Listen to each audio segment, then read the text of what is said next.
This is Religion in the News, sponsored by Wish TV, in cooperation with the Church Federation of Greater Indianapolis.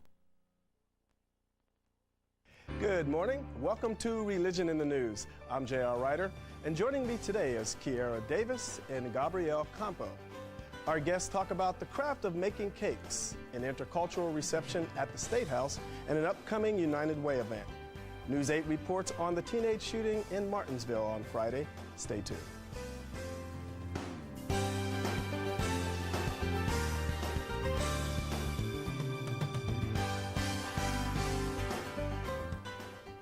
Good morning. Many of you have heard about the teen shooting in Martinsville on Friday. 24-hour News 8's Julian Grace takes us inside the Facebook page at the center of it all and what neighbors are saying about the suspect. You got another kid blowing another one away? That's ridiculous. You could hear the sounds of angry parents huddled on the schoolyard near the scene of the crime, but just a few miles away, you'll find the exact opposite, complete silence as deputies stood in front of the suspect's home.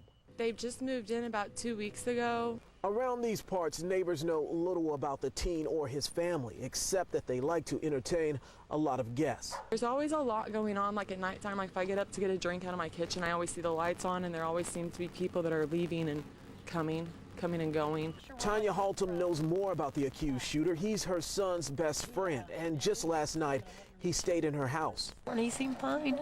He never said a word. He never said a word that he was upset. I mean, I knew he had problems with the other boy for off and on, just, you know, teenage boy problems, but never did he ever mention any kind of violence towards him, to me. But he did mention a lot on his Facebook page. The expelled student promoted the use of guns, and just an hour before the shooting, he posted the threat. Disbelief. A lot of disbelief. Julian Grace, 24-hour, News 8. Now, as for where the teen got the gun, well, that's still under investigation. No one we talked to ever had heard the boy talk about a gun before, and police say the teen has not been arrested or charged yet. And because he's a juvenile, they can't disclose where he's being held.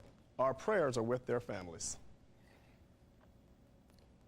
Good morning. I'm Gabrielle Campo. Welcome to Religion in the News. My guest today is Bilal Ishqali?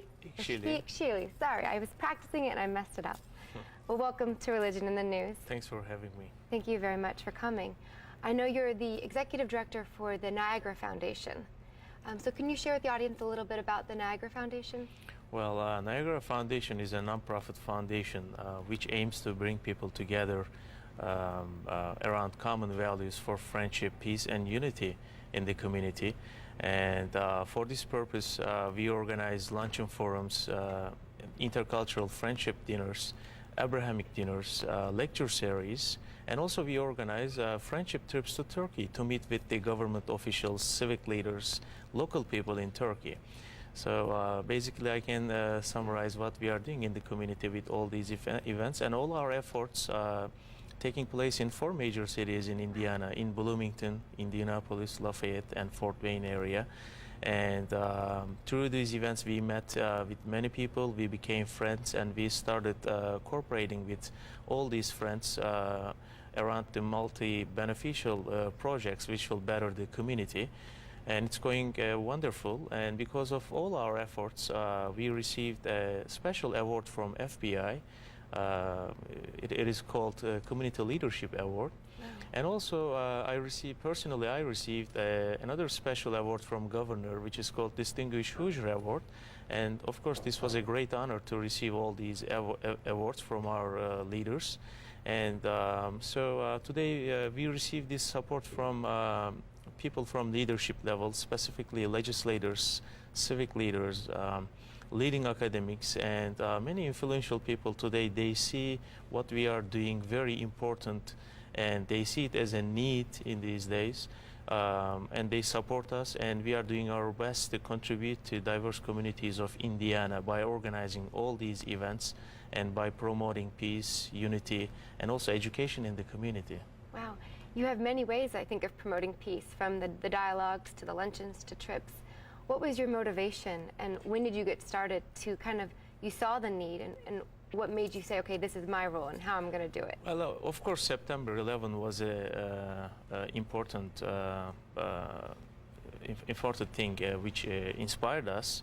After September 11, we felt very responsible to do some good actions in the community, because here we are as Turkish Muslim community, and on the news, in the community, everywhere, there is a tension and there is a big misunderstanding. So we needed to do something to say people that we are here for peace and dialogue.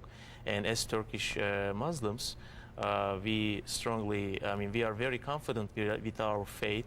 It's a beautiful faith, peaceful faith, but there is a big misunderstanding going on. So we wanted to get organized together with our local community members and to start contributing to community, to start represent. But later on, it became more than a Turkish reach out.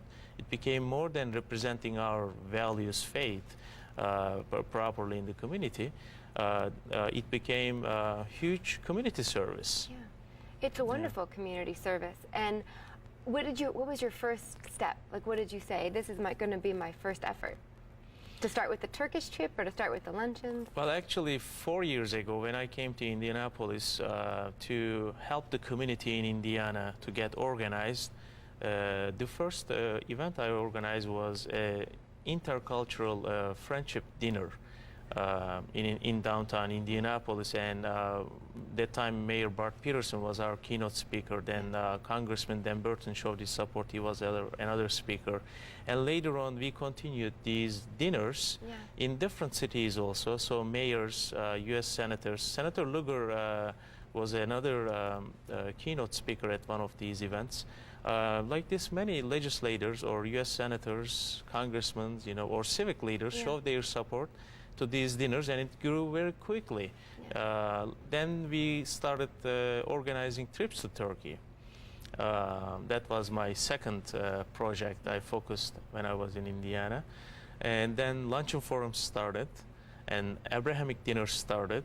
Now community service events, I call them. Our ladies are specifically women in our community. They are visiting homeless shelters. They are visiting senior homes. They cook different types of Turkish cuisines and share those cuisines with the people in need or with the people at the senior homes, to strengthen the relationship within the community. Gosh, it sounds like you really are putting your actions and the words into actions. And I know you mentioned the luncheon, and you have one coming up. The Friendship Luncheon. Yes, I have 3 luncheons in the month of April, but the first one will be on April 6th at the State House. We are bringing together 200 most influential people from all walks of life at the State House to promote friendship and unity in the community. That's wonderful. And if people want more information about the Friendship Luncheon or your organization, how would they get in touch with you? Well, simply they can go to niagarafoundation.org/Indiana, or they can, to contact us, they can email info@niagarafoundation.org or bilal@niagarafoundation.org. Well, Bilal, thank you so much for joining us this morning. Thanks for having me. It's an honor to be here. It's wonderful to have you, and have a wonderful luncheon in April. Thank you. Thank you very much. Thanks, now, JR, back to you. Thank you, Gabby. My guest talks about some exciting events coming up, sponsored by the United Way of Central Indiana. You'll hear that next when we return.